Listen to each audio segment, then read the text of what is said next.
Lecture آ گئے ہمارے گل محمد صاحب. شروع کریں. بسم اللہ. بسم اللہ الرحمن الرحیم. کل جو ہم بیان پڑھ رہے تھے کینسر کی جو پھیلنے کی مختلف وجوہات ہیں اور ہمارے جو کتابوں میں جو لکھی ہوتی ہیں وہ جیسے میں نے عرض کی تھی کہ 4 قسم کی ہوتی ہیں موٹی موٹی. موروثی ہیں اور وائرسز ریڈیشن ہے اور پھر کیمیائی جو اس کی وجوہات ہیں. تو ان میں جیسے ضرور یہی لکھا ہے کہ سب میں بنیادی بات وہ جینیٹک چینجز ہوتی ہیں جن کی وجہ سے یہ پھر ان میں یہ نارمل جو سیل ہیں ان سے ایب نارمل سیل بنتے ہیں اور پھر وہ بڑھنا شروع ہو جاتے ہیں. سوال یہ ہے کہ جینیٹک چینجز اسی فیکٹر کی وجہ سے بھی تو ہو سکتے ہیں جو میں نے بیان کیا ہے. جی سر. کہ جینس نے جو اپنے لکھے ہوئے پیغام کو ابھارنا ہے جی سر اس میں جب اس کا بیلنس قائم نہیں رہتا جی بالکل جو کنٹرول والا حصہ وہ مغلوب ہو جاتا ہے. جی سر. تو اندرونی طور پر جینیٹک چینجز ہو سکتے ہیں بیماری کی وجہ سے. جی سر. نہ کہ جینیٹک چینجز کی وجہ سے بیماری. یہ 2 چیزوں میں فرق ہے. اب سمجھیں کہ نہیں؟ جی سر. یہ کہتے ہیں کہ جو وہ تو میں سمجھ کے کہتے ہیں. میں کہنا چاہتا ہوں کہ وہ اس لیے یہ کہتے ہیں کہ ہو سکتا ہے انہوں نے ایسے کیسز کا جینز کا مطالعہ کیا ہو جن میں ہیریڈیٹری کینسر کے آثار پائے جاتے ہیں. جس کو ہیریڈیٹری کینسر کے آثار سمجھ رہے ہیں اگر ذرا سا رخ پلٹ کے دیکھیں تصویر کا تو وہ یہ معلوم ہوگا کہ لمبے عرصے سے بیماریوں کے دبائے جانے کے نتیجے میں ان خاندانوں کا دفاعی نظام ناکام ہو گیا اور اگر وہ ناکام ہوا ہے تو اس کا اثر جین میں ظاہر ہوگا. سمجھیں؟ امبیلنس جو ہے وہ ریفلیکٹ ہوگا جین پر. اور اس کی وجہ سے جب اگلی نسل پیدا ہوگی اس میں زیادہ امکان ورثے میں موجود ہوگا کہ یہ کینسر کے مریض ہو جائیں گے. جینیٹک چینجز کو بیرونی طور پر تبدیل نہیں کیا جا سکتا. ان کے پاس کوئی ایسا ذریعہ نہیں ہے. اب جو نئی سائنس ایجاد ہوئی ہے کہ میکینزم کے ذریعے جینز کے اوپر اثر انداز ہوتی ہے اس کو کیا کہتے ہیں جینیٹک انجینئرنگ. وہ اور مضمون ہے اس کو چھوڑ کر میں تبھی ذرائع کی بات کر رہا ہوں. لیکن میں نے یہ دیکھا ہے کہ ہومیوپیتھک دوا سے وہ جینز کی کیفیت جو انہیرٹ نہیں تھی ان میں پھر تبدیلی واقع ہو جاتی ہے. اور یہ میں نے جان بوجھ کر سامنے رکھ کر تجربہ کیا ہے. بہت سے ایسے خاندان جن میں یہ رجحان پایا جاتا تھا یعنی خاندانی رجحان ایک باقاعدہ ان کے نسلوں کے بعد نسلوں کا حصہ بن چکا تھا ان پر میں نے کارسینوسین کو استعمال کیا اور تجربتاً ایک جگہ نہیں بہت جگہ استعمال کیا ہے اور اس کے نتیجے میں بہت سے ایسے بچے ان کے جنہوں نے ایک میں رد عمل بتاتا ہوں وہ دکھایا ان کا جو پیٹرن تھا زندگی کا وہ تبدیل ہو گیا اور لمبے عرصے تک صحت مند زندگی پائی یا پھر کینسر سے وفات ہوئی ہے تو عام جو ان کا رواج تھا اس سے بہت بعد اور یا پھر کسی اور بیماری سے وفات پائی. تو یہ جو تجارب ہیں میرے پیش نظر ہیں. اس لیے جین کی تبدیلی کے متعلق جو میں نے کہا تھا میری مراد یہ تھی کہ جینز از خود اپنے راستے سے ہٹ نہیں سکتی. ناممکن ہے ان کے اندر تبدیلی پیدا کرنا. لیکن وہ جو ہومیوپیتھک فلسفہ ہے اس کے مطابق زندگی کی آخری طاقت تک جب پیغام پہنچتے ہیں تو اس میں جینز ان کی تابع ہوتی ہیں. کیسے ہوتا ہے ہم نہیں جانتے. ہمیں یہ بھی نہیں پتا کہ ہومیوپیتھک رد عمل دماغ کے کس حصے سے شروع ہوتا ہے یا امیونالوجی کے اندر کون کون سے خدا نے ایسے راز رکھے ہیں جو اس کو پکڑ لیتی ہیں اور آگے چلاتی ہیں. ہمیں تو علم نہیں. یہ علم ہے کہ ہوتا ہے. یہ ہارڈ فیکٹ تو دنیا کا کوئی ہومیوپیتھ بھی ایسا ہے جو انکار نہیں ہے جو انکار کر سکے. اب تو ایلوپیتھ بھی ماننے لگ گئے ہیں. ہوتا کچھ ہے, ہمیں نہیں پتا کیا ہوتا ہے. تو اس لیول پر جینز میں تبدیلیاں ہو سکتی ہیں, مگر وہ بیماری کے نتیجے میں ہوں گی, نہ کہ جین کے نتیجے میں بیماری. سمجھے؟ یہ میں نے نظریہ پیش کیا تھا. اس کی تائید ان باتوں سے ہوئی ہے جو میں نے تجربہ کر کے دیکھا ہے کہ اگر جینز کا اثر تھا تو اس کو ہومیوپیتھک اثر مٹا نہیں سکتا پھر, لیکن اگر جین کی گہرائی تک ہومیوپیتھک اثر پہنچتا ہے تو اگرچہ ہم نے تجربے میں نہیں دیکھا کہ ان سیلز میں کوئی واپسی شروع ہوئی ساخت کی کہ نہیں, اصل کی طرف لوٹا کہ نہیں, مگر عمل ان کا ایسا ہی ہے گویا وہ اصل کی طرف لوٹ گئے ہوں. یہ ہے پورا نظریہ جو میں آپ کے سامنے رکھ رہا ہوں. لیکن نظریہ بہرحال نظریہ ہی ہوتا ہے جب تک اس کے لمبے تجارب اس کے بعد آنا آئیں اور اس کو قطعیت کے ساتھ ایک قانون کی صورت میں ہمارے سامنے ظاہر کریں. اس وقت تک سب یہ امکانی ہیں چیزیں. حضور اس بات کی یہ تائید بھی یہاں ہوتی ہے, بتائیں کہتے ہیں کہ کچھ ایسے ہیں جو فیکٹرز ہوتے ہیں جنہیں کہتے ہیں انیشیٹرز. ٹھیک ہے. اس جب ایک آدمی یا انسان وہ اس کو ایکسپوز ہو وہ بیماری ظاہر نہیں کرتا, لیکن اس میں کچھ تبدیلیاں بہرحال ہونے کے امکان ہوتے ہیں. جب تک ایک پروموٹر کوئی اور فیکٹر کیٹالٹک ایجنٹ کے طور پر کام کرتا ہے, گویا کہ ان کو یہ انیشیٹر اینڈ پروموٹر کہتے ہیں. ٹھیک ہے.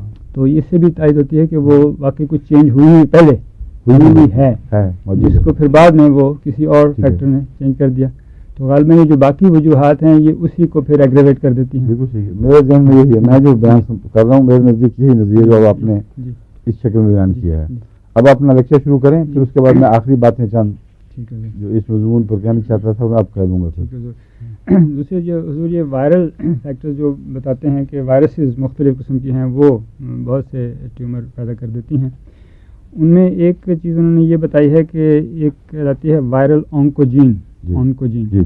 یہ اس صورت میں کام کرتی ہے جب ایک انزائم ہے جو کیٹلیٹک انزائم کے طور پہ کام کرتا ہے, ریورس ٹرانسکرپٹیز اسے کہتے ہیں. اور یہ بھی کہتے ہیں کہ نارمل سیلز میں بھی آنکوجینز ہوتی ہیں. یہ تو آر این اے ہوگا پھر. جی آر این اے. جی یہ جو ڈی این اے دوسری ہے یہ آر این اے. اور اس میں جو آنکوجینز پروٹو آنکوجینز یا سیلولر آنکوجینز کہتے ہیں یہ نارمل سیلز میں بھی ہے.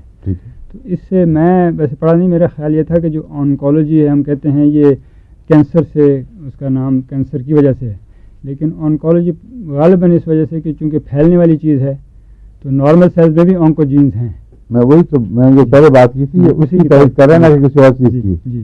میں یہ کہا تھا کہ آنکوجین جو ہے جو جس کو ہم کینسر سمجھ کے رد کر خوفناک چیز بتاتے ہیں وہ زندگی کا لازمی حصہ ہے. بالکل یہ لکھا ہے, لکھا ہوا ہے. یہ لکھا ہے کہ research indicates that each viral oncogene has a counterpart in the normal human cell called a proto oncogene اور سیلولر آنکوجین. ٹھیک ہے. تو یہ اس میں بھی موجود ہے. اب یہ جو نظریہ ہے یہ تو میں نے پہلے نہیں پڑھا تھا آپ کی کتابوں سے, نہ آپ نے بتایا تھا, لیکن کل ایگزیکٹلی یہی میں بیان کر چکا ہوں. ٹھیک ہے. کہ یہ جو اندرونی طور پر بڑھنے کا مادہ جو آنکوجین میں کہتے ہیں موجود ہے, یہ ہر صحت مند سیل میں موجود ہونا ضروری ہے. اور یہ اس کے لیے میرے نزدیک کیریئر جو ہے وہ آر این اے ہونے چاہیے. اور آپ نے بھی آر این اے بتا لکھا ہوا ہے جس میں لکھا جی یہ خاص طور پہ جو کچھ وائرسز ایسے ہیں ایچ ٹی ایل وی مثلاً ہیں جو ہیومن ٹی سیل لیمفوسائٹوٹروپک وائرس کہلاتی ہے, یہ ایک ٹی سیل لیوکیمیا پیدا کرتی ہے. اس کی وجہ میں نے کیوں آر این اے کہا, وجہ یہ ہے کہ وہ جو بیسک سیل ہے ڈی این اے, اگر اس کے اندر یہ موجود رہے اس طرح تو وہ اس کے عمل کو خراب کر سکتی ہے. اس کے اندر یہ بالکل بیلنس فارم میں موجود ہے. جب وہ کسی جگہ ضرورت پڑتی ہے کسی خاص حصے میں تو سارے آر این اے ان سے پیغام لے کے ڈی این اے سے مقامی جگہوں پہ پہنچاتے ہیں. اور اگرچہ یہ ہر مادے میں پہلے سے موجود ہے, لیکن جب دانت کو حکم ہے کہ اب تم نے بڑھنا بند کرنا ہے تو پھر بھی آر این اے ہی وہ پیغام لے کے چلتے ہیں, وہ اس کا کاؤنٹر لے کے چلتے ہیں. جب یہ حکم ہے کہ تم نے دوبارہ اگانا شروع کرنا ہے, جیسے کہ بچوں کے دانت ہٹ جاتے ہیں تو جب تک عالم میں یہ پیغام مقامی جگہ پہ پہنچائے نہ اور ڈلیور نہ کرے اس وقت وہ عمل شروع نہیں ہو سکتا. تو بہت زیادہ کمپلیکیٹڈ ہے جتنا لوگ سمجھتے ہیں. یعنی سائنسدان یہ دیکھ بھی رہے ہوں تو اس کو کہتے ہیں نیچرل ہے. نیچرل اس میں کیا چیز ہے؟ نیچرل سے مراد اگر بلائنڈ کام ہے، اندھا کام ہے، تو بالکل ان نیچرل جو کہہ رہے ہیں اس کو نیچرل کہنا غلط ہے. کیونکہ بلائنڈنیس کی نیچر اور ہے اور دیکھنے والے کے عمل کی نیچر اور ہے، ان کی فطرت میں فرق ہے. یہ جو کاروبار ہو رہا ہے یہ دیدہ ور کا کاروبار ہے. اگر دیدہ ور کا کاروبار نہ تسلیم کریں اور اندھے کا کاروبار کہیں اتفاقات کا، تو یہ بلائنڈنیس ہے، یہ ایٹیٹیوڈ بلائنڈنیس ہے. کیونکہ یہ ناممکن ہو ہی نہیں سکتا. اتنا ریفائنڈ کام ہے، اتنا ویل کیلکولیٹڈ، وقت کے لحاظ سے موقوت معین وقت کی پابندی کرنے والا، اور اپنا کام شروع کرتا ہے، کام پیغامبر وہاں پہنچاتا ہے، ڈلیور کرتا ہے پیغام، پھر اس کو اینٹیڈوٹ کرنے کے لیے ایک اور ریزنیبل وہاں سے ہوتا ہے جو اس کے پیغام کے جو مادہ اندر تھا اس کو کینسل کر دیتا ہے بالکل. پھر یہ RNA فری ہو جاتا ہے اس سے اور پہنچتا وہیں ہے جہاں اسے پہنچنا ہے، اور بین ہی وہاں اس کا ریسیپٹر موجود ہے. اب یہ جو چیزیں ہیں یہ تو میں تفصیل سے یہاں اس لیے نہیں بیان کرتا کہ اکثر سوچنے جو پڑھنے والے ہیں ہمارے، ان کا دماغ بھنا جائے گا، ان کو پتہ نہیں لگے گا پھر کیا کہہ رہا ہے یہ.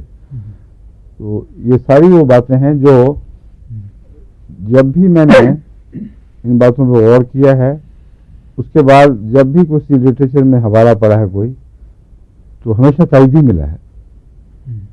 اس لیے سوچ کی درست ہونے کا اس سے بہتر ثبوت نہیں. جہاں اختلافی ملا ہے، اختلافی بھی ملتے ہیں، وہ مجھے پتہ ہے وہ غلط ہوگا، اور بسا اوقات کچھ عرصے بعد غلط ثابت ہو جاتا ہے. تو اس لیے جو ریفرنسز ہیں بار بار کے، بار بار ان چیزوں کو کتابوں کے حوالے سے دیکھنا اور غور کرنا، اس کے نتیجے میں مجھے تو پورا اطمینان ہے کہ جو میں آپ کو باتیں بیان کر رہا ہوں ان میں کوئی بھی فرضی نہیں.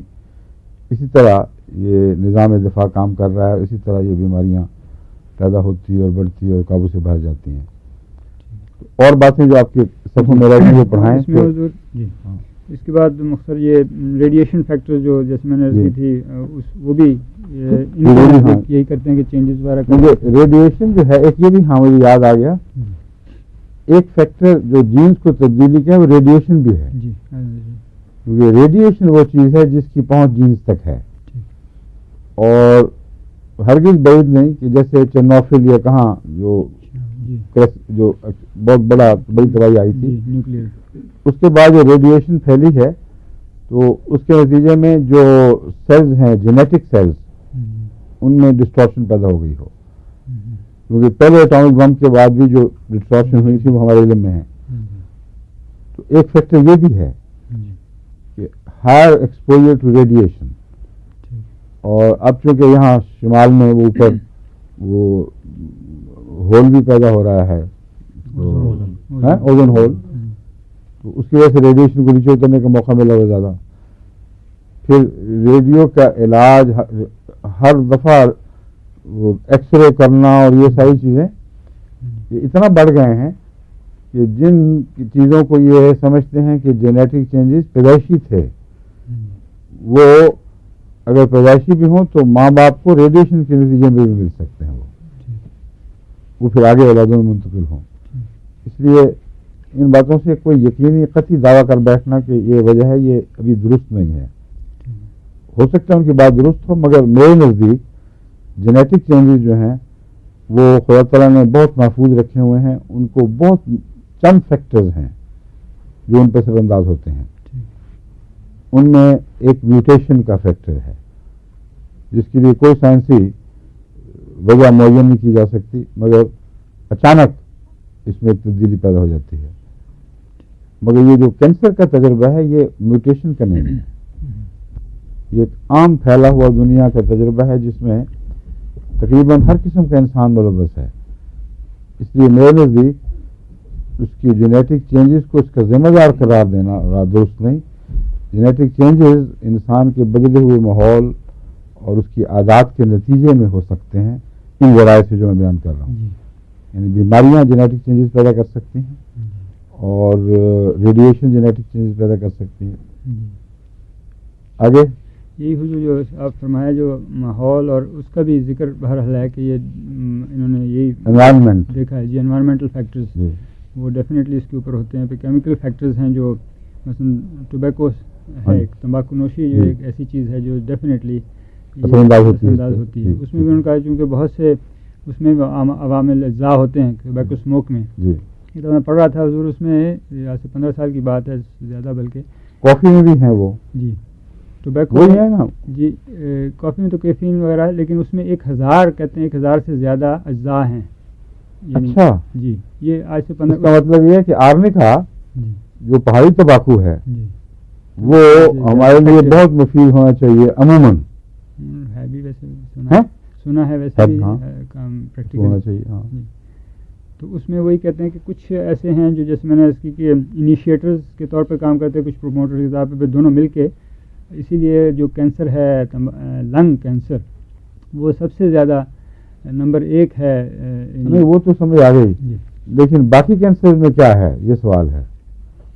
یہ ان کی تحقیق ہوتی ہے. اکثر میں نے دیکھا ہے کہ ایک ون سائڈڈ چلتی ہے. جب یہ مثلا شراب کے متعلق تحقیق کریں گے تو اس کے فیکٹر معلوم کریں گے کیا کیا ہیں. جب وہ تمباکو شروع کریں گے اس کے اوپر شروع کر دیں گے.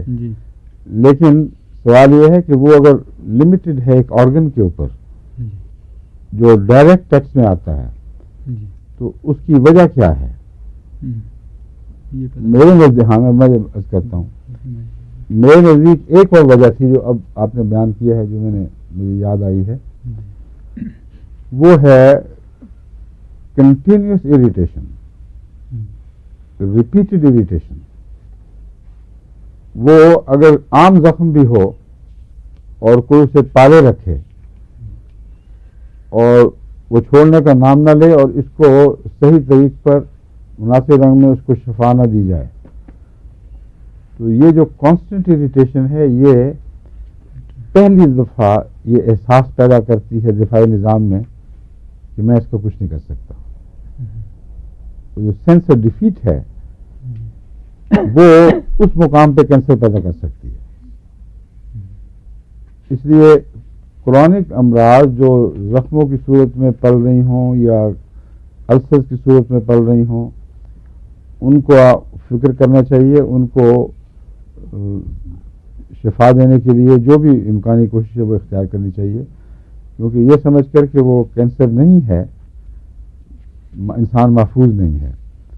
تو یہ جو ٹبیکو کا اثر ہے یہ اپیرنٹلی اریٹینٹ ہے. انہوں نے کہا نا وہ چیزیں ہیں جو پیدا کرتی ہیں. اب وہ 100 چیزوں پہ ان کی کون سی تحقیق ہے کہ ٹبیکو کے علاوہ موجود ہیں وہ ایسا کینسر کر رہی ہیں. یہ اوور ایگزیجریٹڈ نتائج نکال لیتے ہیں بسا اوقات. اس لیے بیسک جو فیکٹر ہے ہر وہ چیز جو اریٹیٹ کرے گی، اگر وہ انتڑیوں کو اریٹیٹ کر رہی ہے، اگر وہ لنگس کو اریٹیٹ کر رہی ہے، اگر وہ دماغ کو اریٹیٹ کر رہی ہے تو وہاں کینسر کا پیدا ہونا ناممکن نہیں ہے. یہ فیکٹ بتاتے ہیں جی. اچھا تو اس کو کلاسیفائی ہم کر سکتے ہیں اریٹینٹ کے طور پر، اور اس کا ثبوت یہ ہے کہ باقی جگہ نہیں کر رہا ہے کیونکہ وہ تو ہضم ہو رہا ہے خون میں وہ سارے اجزاء، تو ان کو براہ راست لیور کا کینسر بھی کرنا چاہیے تھا، کڈنی کا بھی، بونز کا بھی، وہ نہیں کرتے ہیں. یہ لوکلائز ہے، جہاں اریٹیشن ہے وہاں موجود ہے.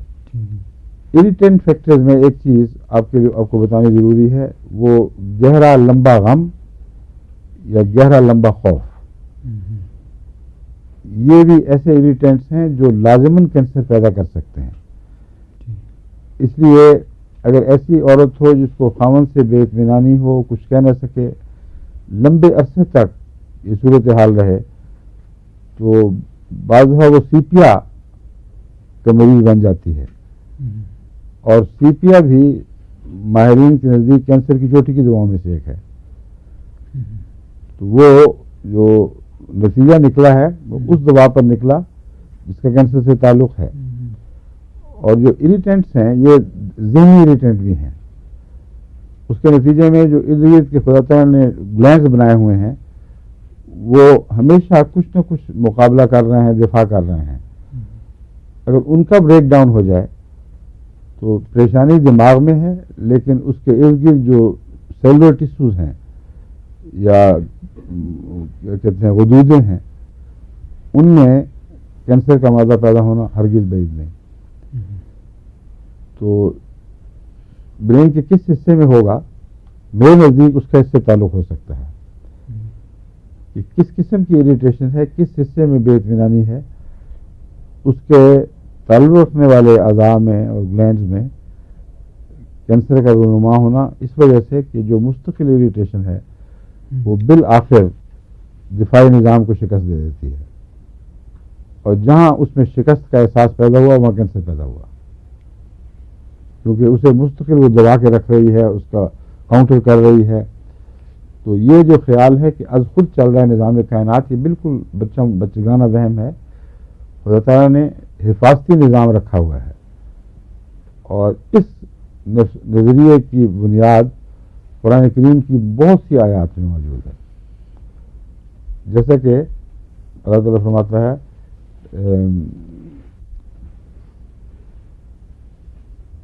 سارے میں نہار والی آیت ہے, پڑھیں ذرا.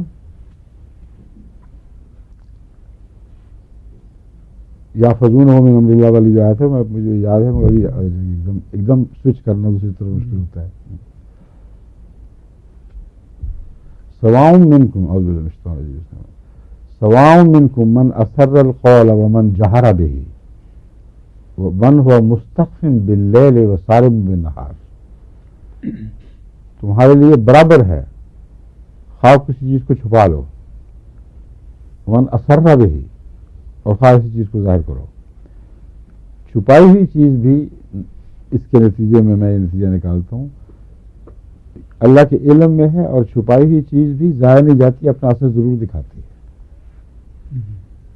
اور اپنے مخفی اثرات کو کسی نہ کسی صورت میں رونما کرے گی. سواء منکم من اثر القول ومن من اخفل ومن جہر به ومن هو مستخف باللیل وسارب بالنہار. خواہ وہ راتوں کو چھپ کر کوئی کام کر رہا ہے یا دن کی روشنی میں کھلم کھلا کام کر رہا ہے, دونوں کے نتائج ہیں جو منفی نتائج ہیں وہ رکیں گے نہیں. اگر رکتے ہیں تو کیوں, یہ آگے جواب ہے. لہو معقبات من بین یدیہ ومن خلفہ, اس کے لیے اس کے سامنے بھی اور پیچھے بھی محافظ دورے چلے آ رہے ہیں. یحفظونہ من امر اللہ, اس کی حفاظت کر رہے ہیں اللہ کی تقدیر سے, اللہ کے حکم کے ساتھ. یہ میں نے ثابت کیا تھا کہ دونوں معنی بیک وقت یہاں موجود ہیں, کیونکہ اگر بے امر اللہ ہوتا صرف تو اللہ من استعمال نہ فرماتا, کیونکہ من ہوتا ہے اس سے اور بے اس کے ذریعے. تو جہاں بھی امر اللہ کا ذکر ہے قرآن کریم میں وہاں بے استعمال ہوا ہے. من کسی چیز سے بچنے کے لیے استعمال ہوتا. اعوذ باللہ من الشیطان الرجیم. تو من امر اللہ لوگ اس لیے نہیں اس طرف ترجمہ ذہن جاتا لوگوں کا کہ اللہ کے حکم سے کون بچا سکتا ہے, اللہ کی تقدیر سے کون بچا سکتا ہے. مگر من کا دوسرا معنی جو بے کے معنوں میں بھی استعمال ہوتا ہے, لوگ اس امکان کی وجہ سے اس کا ترجمہ بے کہہ دیتے ہیں, حالانکہ پہلے من ہے پھر بے کا مضمون ہے. اور یہ قانون ہے کہ خدا کی تقدیر سے, خدا کی تقدیر کے سوا کوئی نہیں بچا سکتا. یہ یہاں بیان ہوا ہے. یحفظونہ من امر اللہ ہے. اللہ کی تقدیر یہ ہے کہ اگر ان کا خیال نہ کیا جائے تو ان میں سے ہر فیکٹر, ہر رونما ہونے والی مخفی چیز یا ظاہر ہونے والی ہر چھپی مخفی چیز یا ظاہر ہونے والی چیز تمہیں ہلاک کرنے کے لیے کافی ہے. یہ جاری تقدیر ہے, بالا تقدیر ہے, اور یہی وہ ہیں جو بالآخر ہر چیز کی موت کے ذمہ دار ہوتے ہیں, یہ فیکٹرز. اس لیے موت کے لیے حادثے کی ضرورت نہیں ہے. انسانی نظام جسم میں موت کا نظام مندرج ہے، اور وہ یہ ہے کہ ہم تمہیں موت کے خلاف ایک طاقت دے رہے ہیں، جب تک اس طاقت کی حفاظت رکھو گے، صحت رکھو گے، تم اپنے آخری نقطہ تقدیر تک پہنچ سکتے ہو۔ یہاں کمی کرو گے تو یہ فیکٹرز پھر تمہیں نقصان پہنچاتے رہیں گے، یہاں تک کہ اللہ کی تقدیر سے پھر اللہ کی دفاعی تقدیر تمہیں نہیں بچائے گی۔ سمجھے؟ یہ میرے نزدیک کامل تصویر ہے انسانی مزاج کی، اور اس کی بیماریوں کا راز، اس کی صحت کا راز، یہ حقیقت کہ کوئی عمل بھی انسان کا ایسا نہیں جس میں موت کے مادے نہ نکلتے ہوں، جس سے منفی طاقتیں پیدا نہ ہوتی ہوں، اور ان کا توڑ بھی خدا نے قائم کر رکھا ہے من امر اللہ۔ آگے بھی چل رہے ہیں، پیچھے بھی چل رہے ہیں، لیکن یہ ہمیشہ کا نظام نہیں ہے، ایک جگہ جا کے رک جاتا ہے پھر۔ وَإِذَا أَرَادَ اللَّهُ بِقَوْمٍ سُوءًا فَلَا مَرَدَّ لَهُ وَمَا لَهُم مِّن دُونِهِ مِن وَالٍ۔ وَإِذَا أَرَادَ اللَّهُ بِقَوْمٍ سُوءًا، جب اللہ کسی قوم سے، قوم کا لفظ لوگوں سے مراد ہے، برائی کا فیصلہ کر لیتے کہ اب اس کو پہنچ جانی چاہیے، تو پھر خدا کی کوئی تقدیر اس کی خدا کی دوسری تقدیر سے حفاظت نہیں کرتی۔ فلا مرد لہ، پھر اس کے بعد اس کو ٹالنا ناممکن ہو جاتا ہے، اس نے ہو کر ہی دینا ہے، اور یہ وہ موت ہے آخری، ورنہ یہ جو حفاظت ہو رہی ہے اس کو ہمیشہ چلنا چاہیے۔ پھر اس کے روحانی معنی اور مذہبی معنی اپنی جگہ مسلم بلکہ بالا ہیں، لیکن لوگ جو وہاں ٹھہر جاتے ہیں غلط ہے۔ بین ہی ان آیات میں جہاں روحانی مضامین ہیں، قوموں کی زندگی اور زوال کے راز ہیں، بین ہی وہ انسانی زندگی پر بھی چشمہ ہو رہی ہوتی ہیں یا قانون قدرت پر۔ تو یہ جو میں آپ سے باتیں کر رہا ہوں اس قرآن کی فہم کے مطابق کر رہا ہوں جو مجھے ہے، جو اللہ تعالیٰ کی طرف سے ہے۔ اگر میری نفس کی طرف سے تو غلط ہوگا، ضرور ثابت ہو جائے گا، اگر اللہ تعالیٰ کی طرف سے ہے تو پھر اس کی تائید میں ہمیں بہت سے نشانات ملنے چاہیے۔ بس زندگی کا گزرتے چلے جانا اس لیے ہے کہ جینز کے اندر موت کے نظام بھی مندرج ہے اور زندگی اس کا حفاظتی نظام بھی مندرج ہے، اور یہ بھی درج ہے کہ کہاں جا کر خدا کا ارادہ یہ ہوگا کہ اب یہ سلسلہ ختم ہو، اور پھر اس ارادے سے آگے جینز نہیں بڑھ سکتی، وہاں جا کے معاملہ ٹھہر جائے گا۔ تو اس پہلو سے جب ہم کینسر کا مطالعہ کرتے ہیں تو وہ فیکٹرز جو مخفی ہیں اس آیت میں بیان ہوئے ہیں، سواء منکم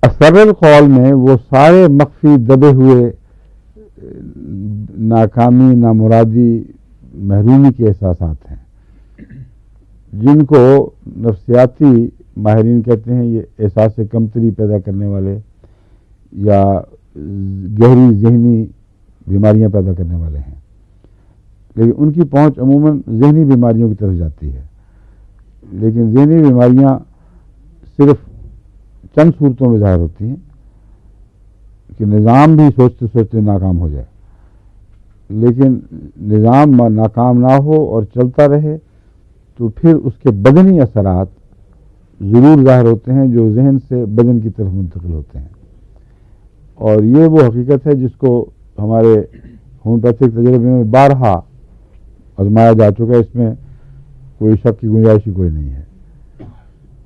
اس لیے ہم سب چھوٹے کی ڈاکٹر کہتے ہیں پہلے ذہنی علامتیں دیکھو، پھر اس سے ملتی جلتی جسمانی علامتوں کی طرف جاؤ۔ تو کینسر کی ایک وجہ وہ سپریشن ہے، اور سپریشن خواہ دوائی کے ذریعے گلینڈز کے کام کا ہو یا زندگی کے دوسرے عوامل میں ہو دخل اندازی، یا تکلیف دہ حالات کا اور تکلیف دہ جذبات کا سپریشن ہو۔ اگر وہ سپریشن نہیں ہوگا تو وہ اور تکلیفیں پیدا کرے گا۔ ایک عورت مظلوم بیچاری جب وہ بولے گی خاوند کے خلاف تو پھر اس کو اور بھی زیادہ تکلیفیں پہنچیں گی. تو ایک وہ ہے اثر القول، اور ایک ہے وہ چھپا لیتے ہیں. وہ چھپی ہوئی چیز جو ہے وہ پھر ضرور بیماری پر منتج ہو جایا کرتی ہے.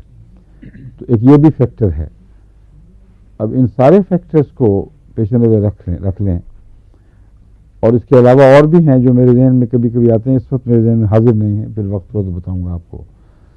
تو میرے نزدیک تمام ماہرین کو جو آنکولوجی سے تعلق رکھتے ہیں اس طرز پر ایک نئی تحقیق کو چلانا چاہیے آگے، کہ یہ ہیں بنیادی باتیں. ان کی روح سے ہم یہ معلوم کریں کہ کون سا پہلے تھا، کون سا بعد میں تھا. کیا اتفاقی حادثات جین کے کینسر پیدا کرتے ہیں؟ یہ جو ہمارے نئے محققین ہیں نا، یہ میں آپ کو یقین دلاتا ہوں کہ بہت سے ایسے امور کو جو ان کے نظریے کے خلاف ہوں ان کو دبا دیتے ہیں. اور شروع سے یہ سائنٹسٹ کا یہ مزاج رہا ہے. ہر کس موضوع کے سائنٹسٹ میں اس قسم کے مخفی ذہنی بدجانتی رکھنے والے موجود ہیں. ان کا یہ کام تھا جو جین کے نظریہ کہتے ہیں، کہ یہ کہتے معین طور پر کہ ہم نے کوئی بھی کینسر نہیں دیکھا جس میں جین تبدیل نہ ہوئی ہو.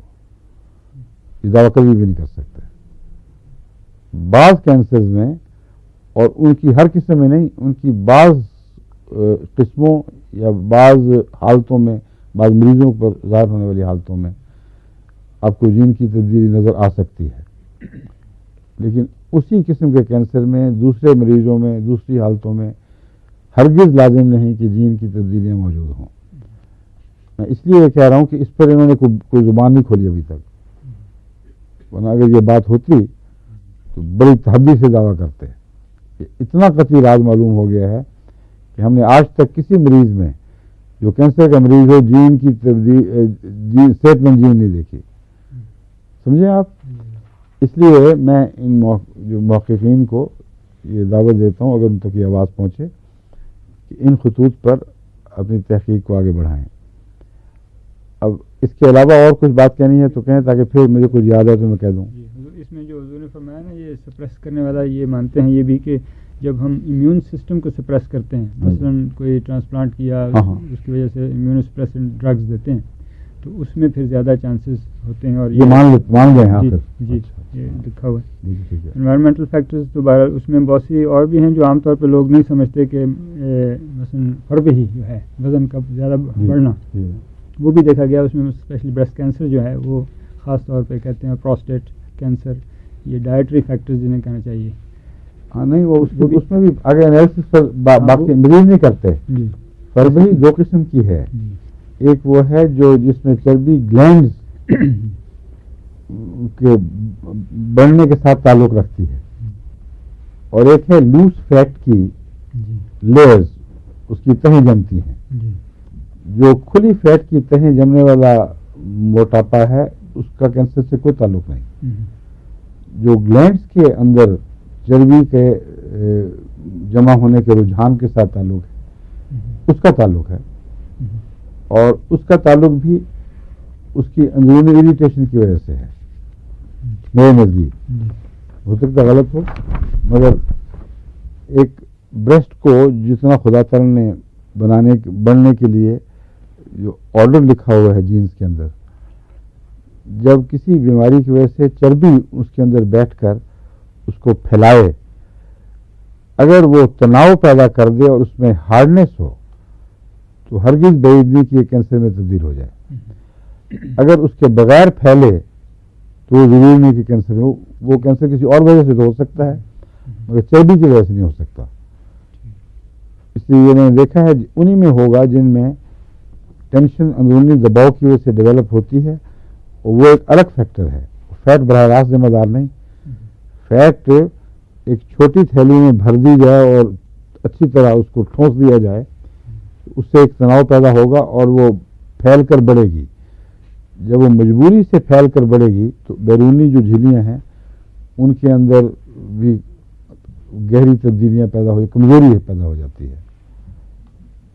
اور وہ کمزوریاں اندر کا دباؤ کی ایریٹیشن جمع، وہ کمزوریاں بعید نہیں کہ اس وجہ سے کینسر میں تبدیل ہو جائیں کہ اریٹیشن ایک فیکٹر ہے، مستقل اریٹیشن جس کا نظام جسم علاج نہ کر سکے، وہ احساس شکست پیدا کرتا ہے.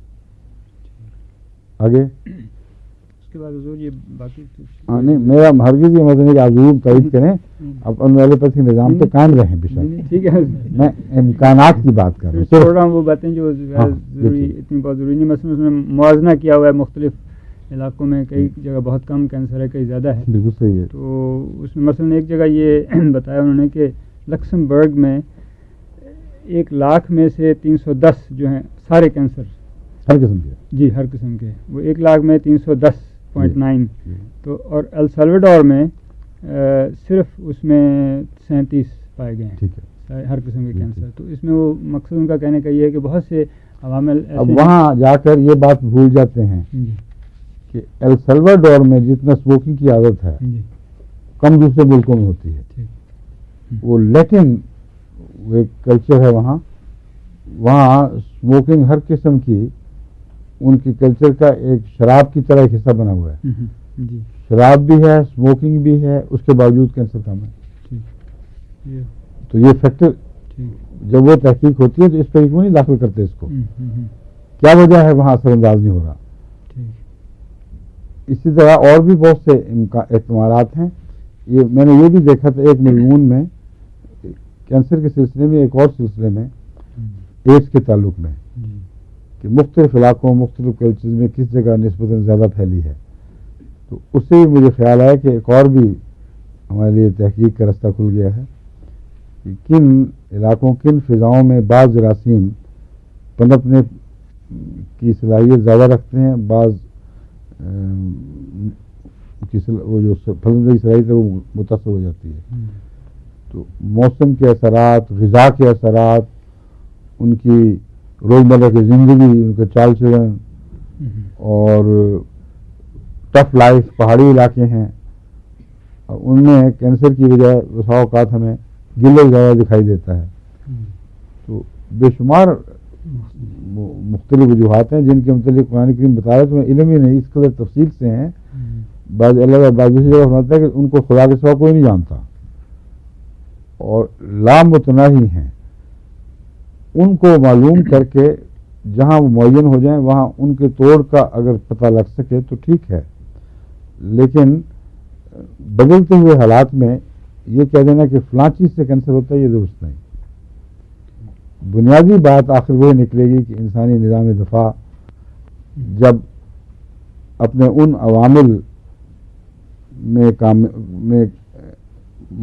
عوامل میں ناکام ہو جاتا ہے جو اس کا فرض ہے. تو جہاں ناکامی پیدا ہوگی وہاں مقابل پر کینسر کا سر اٹھے گا. یہ بیسک میرے نزدیک ہے بنیادی بات. اس کے اوپر پھر اگر ریسرچ کریں گے تو پھر اور باتیں ہوں گی. سوال یہ ہے کہ اس کو ٹھیک کیسے کیا جائے. اب کارسینوسن کی باری آئے گی اور کارسینوسن کا جو اثر ہے وہ میں آپ کو بتاؤں گا، اور جو مجھے اس سے اختلاف ہے وہ بھی بتاؤں، واضح کروں گا کیوں اختلاف ہے. مگر آپ اپنے مضمون جاری رکھیں، ابھی رہ گئی ہیں باتیں جو بتائیں. جی ضرور. اس میں باقی اب آگے جو بات آئے گی وہ کہ کینسر عام طور پہ کیسے وہ ڈیٹیکٹ کرتے ہیں یا اس کو معلوم کیسے کیا جاتا ہے. اصولی طور پہ بہرحال یہ تو کامن سینس ہے کہ شروع میں اگر پکڑا جائے تو اس میں علاج بھی آسان ہوتا ہے. بعض صورتوں میں اسے کیوریٹیو کہنا چاہیے اگر سرجری وغیرہ سے کر دیا جائے.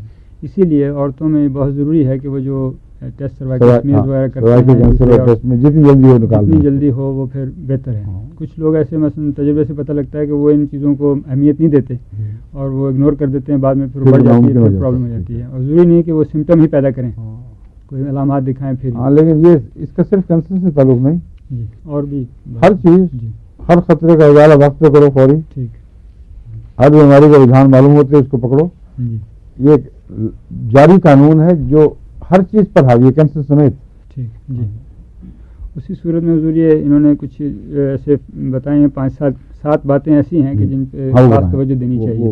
سب کو پتہ مثلا یہ کہ پہلی چیز یہ ہے کہ اگر کسی کی جو باول موومنٹ انتڑیوں یا مثانے کی جو اب یہ جو آپ بتائیں گے نا تو سارے ہمارے جو شاگرد ہیں ان کو کینسر ہو جائے گا، فضلی کینسر. بالکل ٹھیک، یہ سب میں ہاں یہ دفعہ ہی کریں سب میں. اچھا ٹھیک. اب دیکھ ہم یہ کل ہی خطا آ جائیں گے، ہماری شاگردیں یہاں بیٹھی ہوئی ہیں خاص طور سے ان کی طرف سے، جی جی ہمیں پتہ نہیں تھا کہ ہم کیسے کیے. کل کے لیکچر سے پتہ چلا پہلی دفعہ.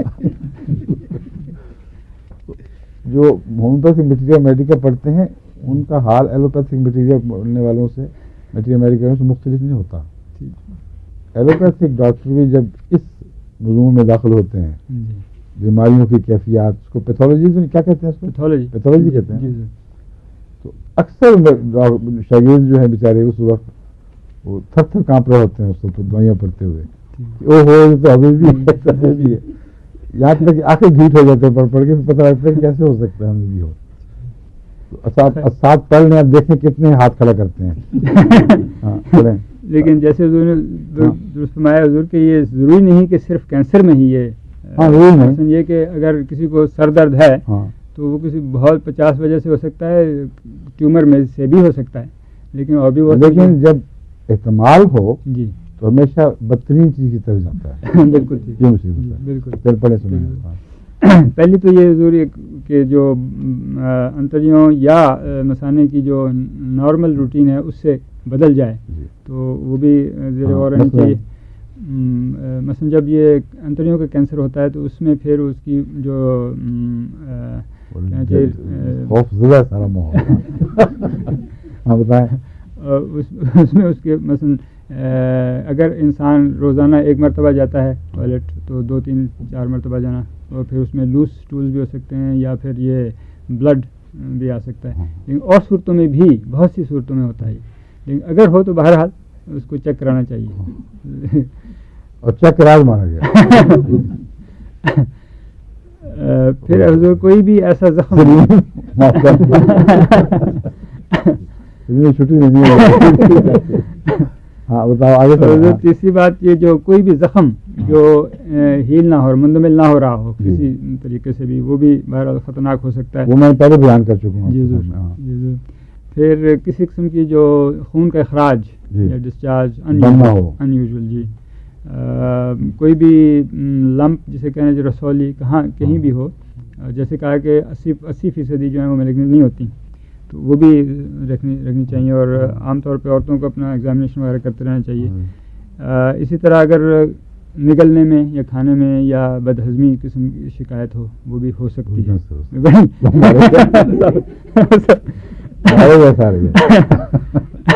خاص طور پہ سوالنگ ڈیفیکلٹی، تو کہتے ہیں کہ کوئی بھی جو موقع یا ایسا نشان پگمنٹیشن، سب یہ گپے مار رہے ہیں جی ان معنوں میں جی کہ ماحول سے الگ کر کے بتا رہے ہیں. ٹھیک، بالکل ناجائز بات ہے. ایک ایسا شخص جس کو بون کینسر کی علامتیں ہوں، جس کو لینگس کینسر کی علامتیں ہوں، وہاں نگلنے کی جو دقت ہے وہ ایک نمایاں علامت بن جاتی ہے. اس وقت جب کہ کینسر لنگز میں پھیل رہا ہو، تو یہ جو نگلنے کی دقت ہے یہ اپنی ذات میں کینسر کی علامت نہیں ہے، یہ ایک پس منظر میں کینسر کی علامت بنتی ہے. تو بیچارے جن کو پتہ نہیں کہ پس منظر کیا ہے، ان کو آپ یہ کہہ دیں گے تو وہ تو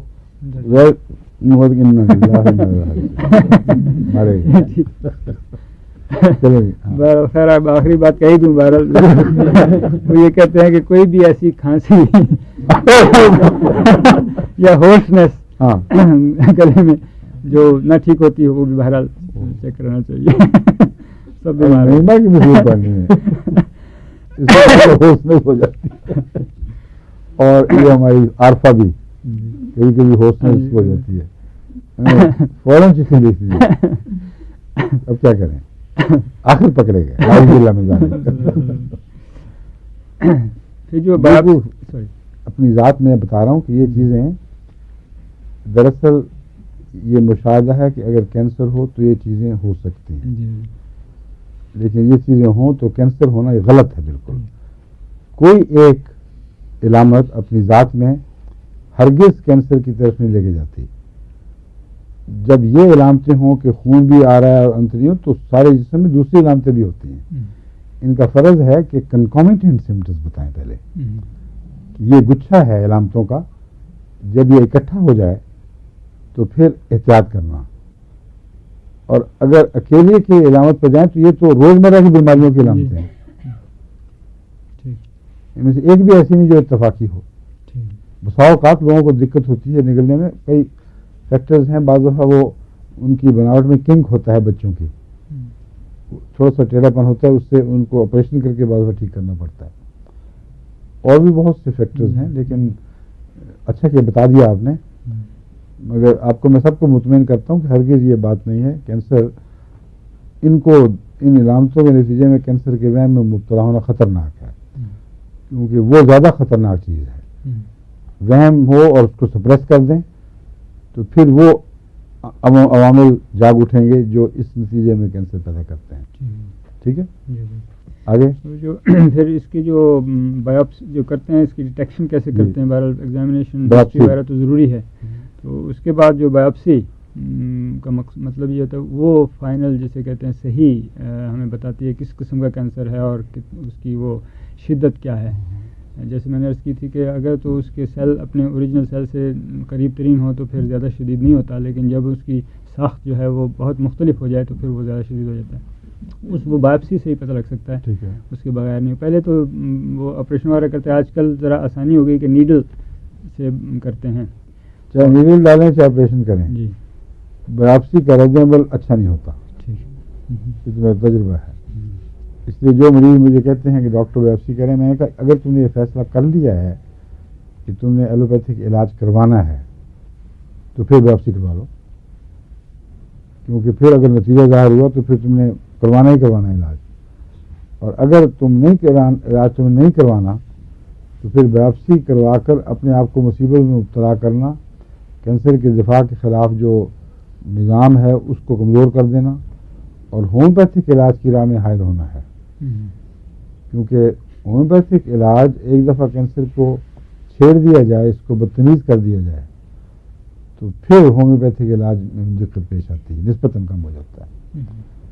اس لیے میں کبھی کسی مریض کو روکتا نہیں بایوپسی سے، کیونکہ پھر وہ کہیں گے جی ارلی ڈیٹیکشن ہو سکتی تھی اور آپ نے خود ناکامی کی ہے، تو میں ان سے کہتا ہوں آپ کی مرضی ہے، لیکن ایک دفعہ بایوپسی کر کے آپ کے وہم کی اگر تصدیق ہو گئی تو پھر اگلا راستہ جو ہے وہ یہ ہے، اور اس راستے پر ہم نے دیکھے ہیں مرتے ہوئے لوگ، مگر تکلیف سے مرتے ہیں اکثر، اور چند دن اگر بچا بھی دیے جائیں اور یہ تکلیف نہ ٹالی جا سکے تو اس کا کوئی فائدہ نہیں۔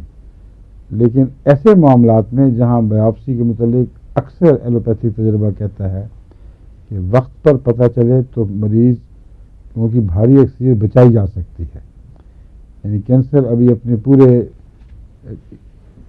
مزاج کے ساتھ ابھرا نہیں ہے، یا دوسری صورت میں دفاعی نظام ابھی اتنا کمزور نہیں ہوا کہ اس قسم کے معاملات میں وہ نپٹ سکے۔ تو ایسی صورت میں مثلا سروائیکل کینسر کی ارلی علامات بہت ہی ابتدائی، اس وقت اگر آپریشن ہو جائے تو ڈاکٹر کہتے ہیں بچنے کا امکان ہے، اگر نہ ہو تو پھر خطرناک ہے۔ تو سروائیکل بایوپسی سے میں کبھی بھی نہیں مریضوں کو روکتا۔ اسی طرح ایسی بایوپسی جس میں کینسر کی علامتیں نمایاں ہو رہی ہیں، دوسرے کنکومیٹنٹ فیکٹرز بھی بتا رہے ہیں، وہاں اگر مریض سمجھتے ہیں کہ میرے لیے وہم میں مبتلا ہونا زیادہ تکلیف دہ ہے تو بے شک کروائے، لیکن عام طور پر یہ تجربہ اپنی جگہ ہے کہ بایوپسی کے بعد کینسر کو مزید انگیخت ہوتی ہے، اور خواہ کتنی نرم بایوپسی ہو، چاہے سوئی چبھائیں۔ ایک ہمارے یہاں کیس تھا جو سوئی کی بایوپسی سے اتنا ایگریویٹ ہوا کہ نہایت ہی دردناک حالت میں اس کی وفات ہوئی۔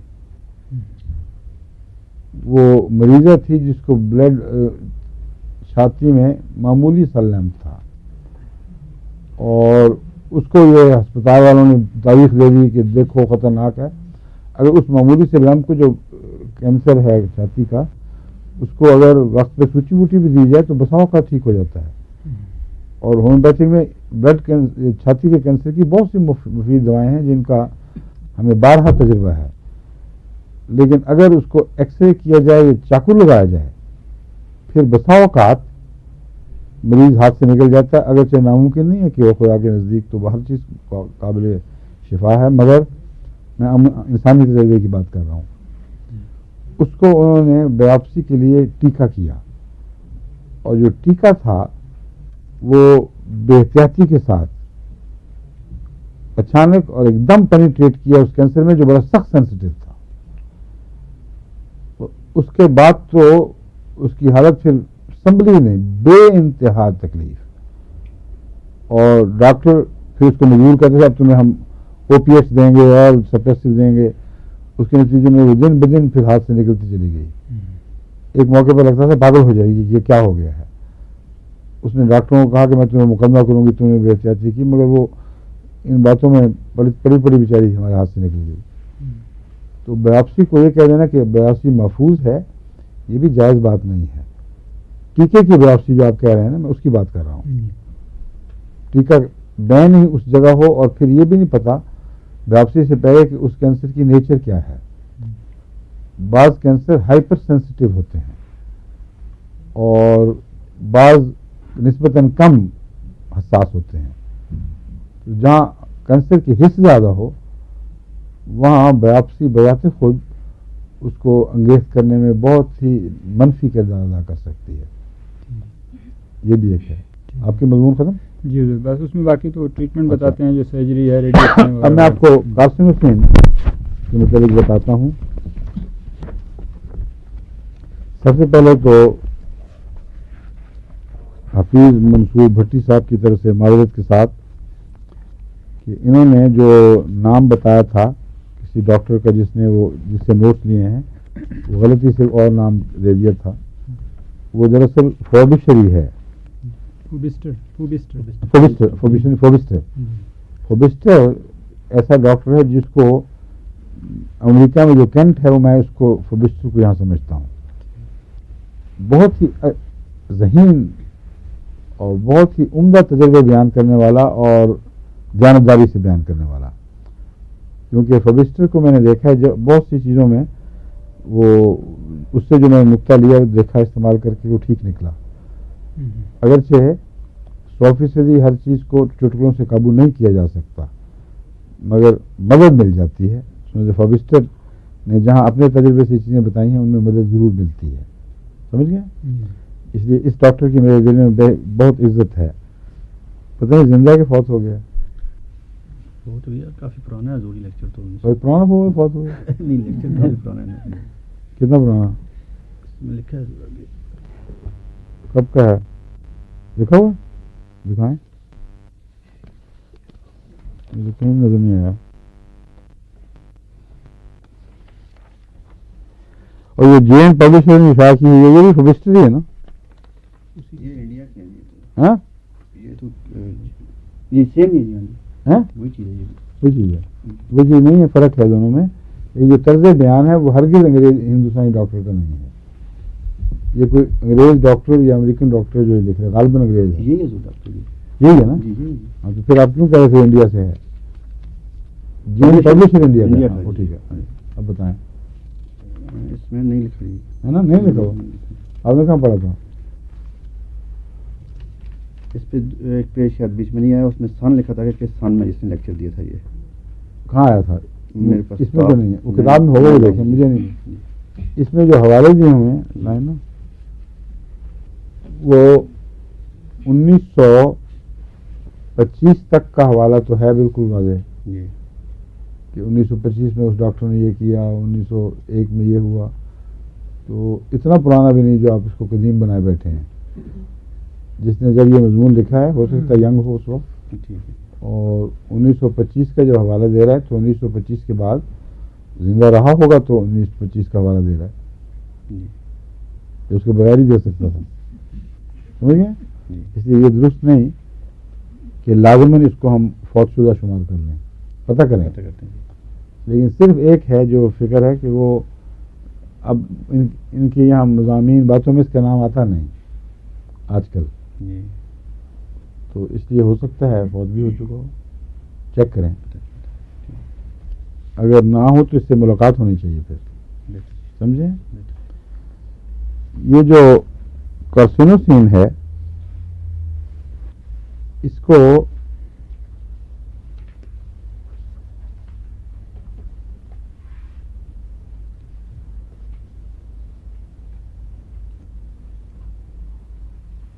کینٹ نے بھی ذکر کیا ہے اس کا کہ کارسینوما کو ریلیف کرنے کے لیے یہ کارسینوسین استعمال ہوتی ہے.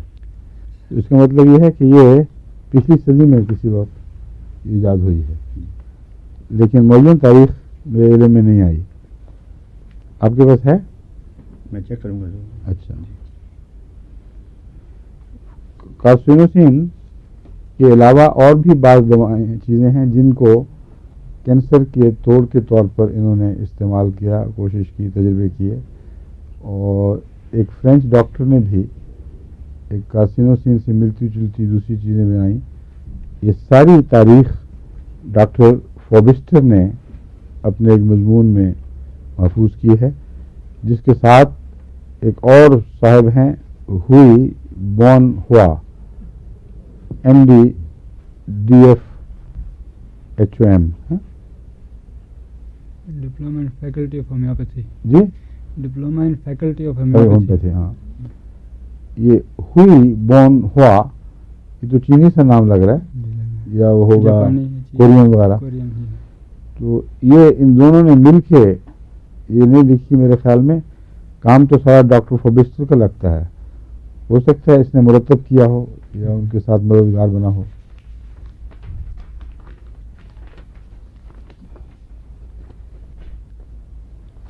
یہ میں آپ کو بتانا چاہتا تھا جو اہم بات اس سے تعلق میں، کہ ہومیوپیتھ جو کینسر بعض قسم کے وائرسز اور جراثیم سے بھی آئیڈینٹیفائی کیا گیا ہے، ان معنوں میں کہ ان جراثیم کی موجودگی پائی گئی کینسر کے مریضوں میں، اور ان جراثیم کی موجودگی سے یہ احتمال ہے کہ کینسر ہو جائے. یہ ڈاکٹری نظریہ ہے. اس نظریے پر ہمارے بعض ہومیوپیتھک ڈاکٹرز نے بعض دوائیں ان سے بیکٹیریا یا وائرس سے تیار کی اور ان کو کینسر کے لیے استعمال کیا. ان میں سے ایک سب سے اہم ہے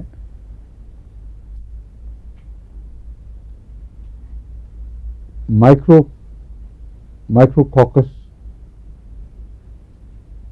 آگے ہے نیوفارمنز. مائکروکوکس نیوفارمن یہ ایک جرم ہے جس سے ایک ہومیوپیتھک ڈاکٹر نے ایک دوا بنائی. اس کا خیال تھا کہ کارسینوسین کی طرح یہ عمل کرے گی. ایک اور ڈاکٹر نے بعد میں اس کا دوا بنائی ہے 1925 میں. اس کا نام تھا، بتاتا ہوں، اسیلو کوکین. اسیلو کوکس بیکٹیریا ہوگا جو اس نے بنائی. اس کا نام اسیلو کوکین رکھا. ان دو دواؤں میں یہ مفروضہ تھا کہ چونکہ کینسر میں یہ جراثیم ملتے ہیں اور ان کا اثر دکھائی دیتا ہے، اس لیے بعید نہیں کہ اینٹی کینسر اثرات ان کے ذریعے حاصل کیے جا سکیں. ڈاکٹر ونیئر جو فرینچ ہیں، انہوں نے ان پہ دونوں پہ تجربے کیے، اور انہوں نے تجربوں کے بعد یہ قطعی طور پر نتیجہ نکالا کہ کینسر کی شفا میں ان کا کوئی بھی دخل نہیں ہے. کینسر سے ملتی جلتی علامتوں میں کچھ نرمی پیدا ہو جائے تو اور بات ہے، لیکن ضمن انہوں نے یہ دریافت کیا کہ انفلوئنزا میں بہت مفید ہے جو دوسری دوا. اس لیے ایک دور میں ہومیوپیتھ اس کو استعمال کرتے رہے ہیں انفلوئنزا کے لیے، خاص طور پر انفلوئنزا کی کمزوری اور جو بد اثرات ہیں ان کے لیے اسیلو کوکین یہ بہت مفید بیان کی گئی ہے ڈاکٹر ونیر کی طرف سے. جہاں تک کارسینوسین کا تعلق ہے، کہ میں آپ کو بتا دیتا ہوں کہ یہ دوا اس مفروضے پر ہے کہ کوئی ایک جو کینسر ہے اس کی وجہ وہی ہے جو سب کینسرز کی ہے، اس لیے کارسینوسین کے اوپر جو دراصل بیسٹ کینسر سے مادہ لیا گیا تھا، یہ مفروضہ بیان بنا لینا کہ ہر کینسر میں مفید ہوگی، ہر کینسر کے اثرات اس میں ہیں، یہ درست نہیں ہے، نہ تجربتاً ثابت ہوا ہے۔ اس لیے جب میں اس کا تفصیل سے، آج وقت نہیں ہے، تفصیل سے لیکچر شروع کروں گا تو آپ کو بتاؤں گا کہ ان کی ناکامیاں اشارہ کر رہی ہیں کہ ان کا تجزیہ غلط ہے۔ اصل میں اگر کینسر کی کوئی دوا بنانی تھی ان کو، تو جتنی قسمیں آپ نے ایلوپیتھک میں بتائی ہیں ان سب کی بناتے، اور پھر جو اثر تھا وہ امکان تھا اس بات کا کہ ہر جگہ دفاعی نظام کو اشارہ ہو جائے کہ ادھر بھی کمزوری ہے، ادھر بھی کمزوری ہے، ادھر بھی کمزوری ہے، تاکہ اس میں اگر پلٹ کر حملہ کرنے کی طاقت کچھ باقی ہے تو وہ جاگ اٹھے۔ یہ ایک ذریعہ ہے، مگر یہ دوا جو ہے بعض جگہ کام کرتی ہے، بعض جگہ نہیں کرتی۔ کہاں کام کرتی ہے کہاں نہیں، ایک تو میرے تجربے میں آیا ہے کہ جن مریضوں میں چھاتی کے کینسر کا رجحان ہیریڈیٹری ہو ان میں کام کرتی ہے، اور دفاعی کام بہتر کرتی ہے، شفائی کام کم، یعنی دفاع پیدا کرنے کی طاقت کے لحاظ سے اس کو میں نے بہت مؤثر دیکھا ہے، مگر ہو جائے تو پھر اس کو دے کر آپ دیکھیں کہ یہ ٹھیک ہو جائے۔ میرے علم میں تو ایسا مریض بچ نہیں سکا، ہاں اس کی عمر کچھ لمبی ہوتی دکھائی دی ہے بظاہر، یعنی مرض کی شدت میں کمی آئی ہے۔ بس یہ ایک خاص قسم کے کینسر کا مادہ ہے جو اپنی ذات میں دفاع پیدا نہیں کرتا، بلکہ میرے نزدیک کینسر ماں کا جو مادہ ہے اس قسم کا، اس کو یہ سپریس کر دیتا ہے، اس کو یہ پیغام دیتا ہے کہ تمہارے لیے خطرہ پیدا کر رہا ہوں میں۔ تو جو صحت مند نظام کو پیغام دینے کا نظام ہے، اگر وہ بیماریوں کو پیغام دینے کے نظام میں بدلا جائے تو بجائے اس کے کہ دفاع سے طاقت حاصل کی جائے، بیماریوں کو بیمار کر کے ڈپریس کر کے مار دیا جائے۔ یہ مجھے اس سے ایک احتمال یا امکان دکھائی دیا ہے، اور یہ ویسا ہی نظام ہے جیسے آج کل دوسری دنیا کے ہر قسم کے علاجوں میں جہاں سبزیوں کا علاج بھی اور دوسری سب قسم کے علاج شامل ہیں، اس نظام کو بڑی اہمیت دی جا رہی ہے، اور بیماریوں کو بیمار کرنے کا نظام یہ ایک پوری سائنس بن گیا ہے۔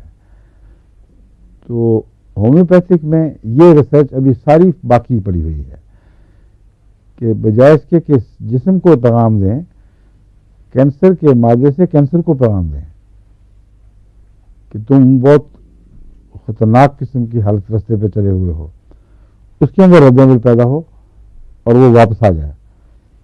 یہ احتمال اس کارسینوسین کے جو واردات میں نے دیکھی ہیں ان کو پڑھنے کے بعد میرے دماغ میں روشن ہوا ہے، اس لیے اس پر تجربے ہونے چاہیے بعد میں۔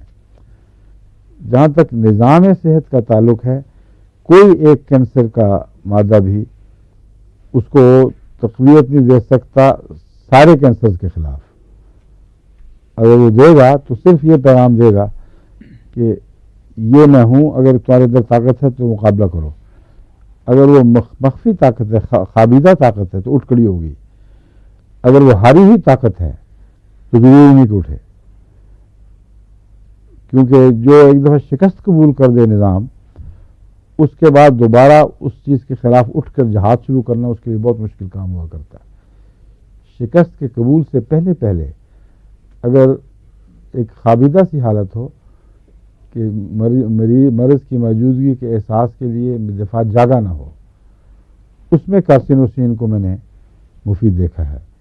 اس لیے دفاعی نظام کے طور پر اس کو مفید دیکھا ہے، کیوریٹو کے طور پر مددگار دیکھا ہے، مگر کیوریٹو نہیں دیکھا۔ تو اب میں باقی مضمون انشاءاللہ آئندہ جب بھی ہوگی باری، اگلے ہفتے نہیں، اگلے ہفتے ہوگی نا، ہاں بدھ کو میں ہوں گا یہاں انشاءاللہ، تو بدھ کو شروع کریں گے پھر، ٹھیک ہے۔ بڑی دلچسپ چیزیں ہیں جو ہمارے غور کے لیے ہیں، اور میں سمجھتا ہوں کہ اس سے انشاءاللہ ایلوپیتھک جو ریسرچ کرنے والے ہیں ان کو بھی فائدہ پہنچے گا، ان کے لیے نئے راستے کھلیں گے ریسرچ کے۔ السلام علیکم۔